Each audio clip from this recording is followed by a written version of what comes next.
Now, scientists do something that strikes normal people as extremely bizarre. We try to limit our assumptions as much as possible and stick to what we can really pretty well guess that we actually do know. And this seems bizarre to a lot of people. Um, and you will see occasionally videos and books or things about how Einstein plagiarized relativity. Well, it's quite true that all of the equations of special relativity, not general relativity, but special relativity, had been worked out long before Einstein. And this is why we call the Lorentz transformations because Lorentz figured it out. So did Fitzgerald figure out part of it. So sometimes we talk about Lorentz Fitzgerald.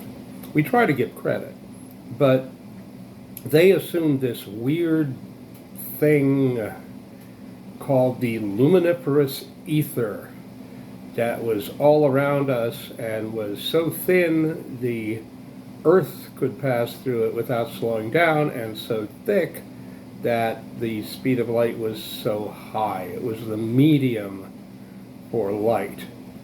And Einstein's real brilliance with special relativity was saying, okay, the reason we can't detect this medium because there ain't no such animal. And he figured out how to explain everything with a right triangle and the Pythagorean theorem. And so that's why it's a theory rather than just a law or a bunch of stuff. So I'm going to limit all the assumptions because I also think that the reason people think there's a twin paradox in the first place and the reason they get the explanation wrong is that they make too many assumptions.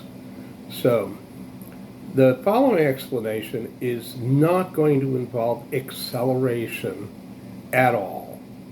And there's no acceleration, there's no hand waving in an explanation on the basis of acceleration. There's no effects of acceleration. There's no need to talk about, uniform motion in a straight line is relative, but acceleration isn't, blah, blah, blah. That's all completely obviated. Because we don't have acceleration, there's no reason to believe that clocks speed up or slow down. If they're going at a certain rate due to uniform speed in a direct line, uniform velocity, we can presume that the clocks are all ticking at the rate they were when we saw them. Because there's no acceleration, there's no gravity. So Mr. Potato Head is not sitting on a planet, he's just sitting on a couch, which doesn't have enough mass to mess any of our calculations up. But the couch isn't accelerating or decelerating or anything like that. It's just sort of floating there in space. I'll leave the how he is stuck to the couch to the imagination of the viewer, but you can go down to your friendly neighborhood dungeon and see a lot of devices that accomplish this.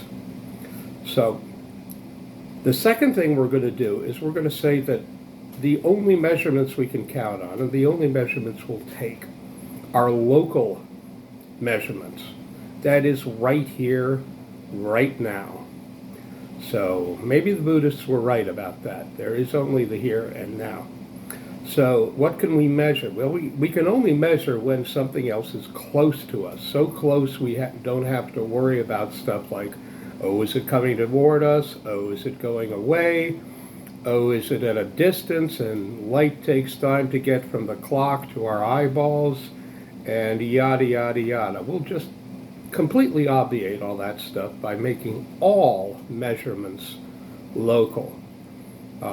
We will presume a couple of things. We'll presume that because it's not speeding up or slowing down, that the clock is not going to change its rate due to that. That the only effects on the clock are due to relative motion, and that's not going to change because there's no acceleration. Now, what can we measure? Well, we can measure where something is, that is, it's here. We can measure when something is, that is, it's now. We can look at the clock and see where the hands are, but that doesn't tell us anything about where the hands are going to be at a distance or back and forth in time. We have to extrapolate from that. We can tell how fast it's moving. We can also tell how fast the clock is moving, what the rate of passage of time for the measured thing, the measured clock is. We could look at it and figure out the Lorentz contraction, but I'm going to ignore that because that's not necessary. The only things that will go into this explanation are things that could be measured locally. Locality is a pretty basic assumption of physics, and it's certainly an assumption of special and general relativity. We just have local measurements, local clocks, local rulers, and we sort of kind of presume that it's the same everywhere. Now that is an assumption. It could be wrong, but if you find out it's wrong, well, first of all, everyone will hate you, and then they'll offer you tenure, but you'd be a chump to take the tenure, really, because according to Noether's theorem, you will have violated the laws of thermodynamics, and you might as well just go into the free energy business because you'll be able to run the universe. And you could decide how likely is that, but still we assume that this is true everywhere.